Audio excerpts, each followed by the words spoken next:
Hello friends, welcome to my YouTube channel. Today I'll teach you how to create a Hello World program in ASP.NET MVC.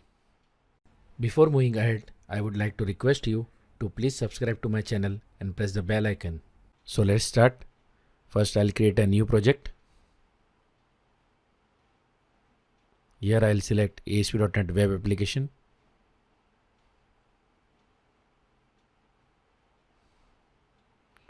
Now here I'll give a suitable name to the application.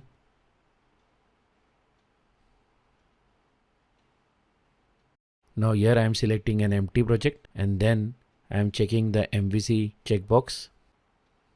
Now I'll click on create.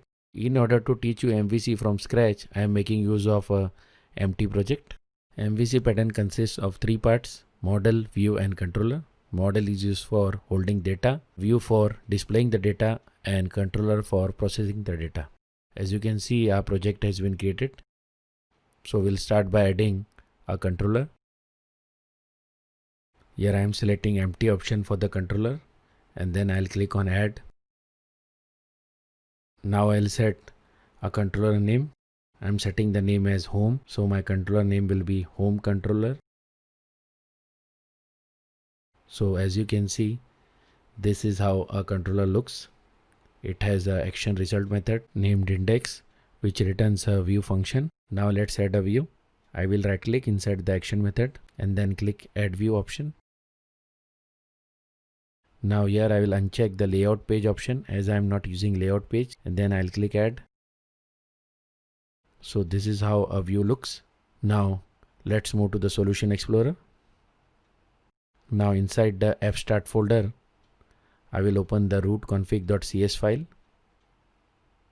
Here I'll show you the roots where the controller name is home and the action method is set as index. This is the default root. That means when I run the project, it will go to the home controller and the index action result method. So let me run the code.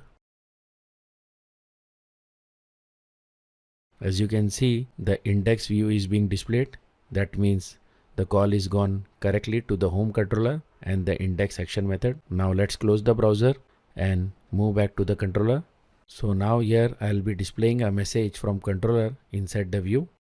For that purpose, I'll be making use of viewBag object. ViewBag allows us to create a dynamic objects. That means we don't have to define the data type. For example, I am here creating a message object which will hold a string value.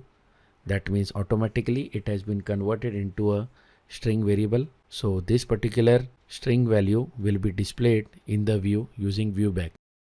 So now in the view, I'll be making use of razor syntax and I'll be writing the code to display the ViewBag message object. So that's it. We can now run the code and see it in action. So you can see that the message from the controller is now displaying in the view. So today we learned how to create a simple MVC project. Also we learned how to pass data from controller to view and also display it in view. So with this we come to the end of this video. The link for the source code is available in the description.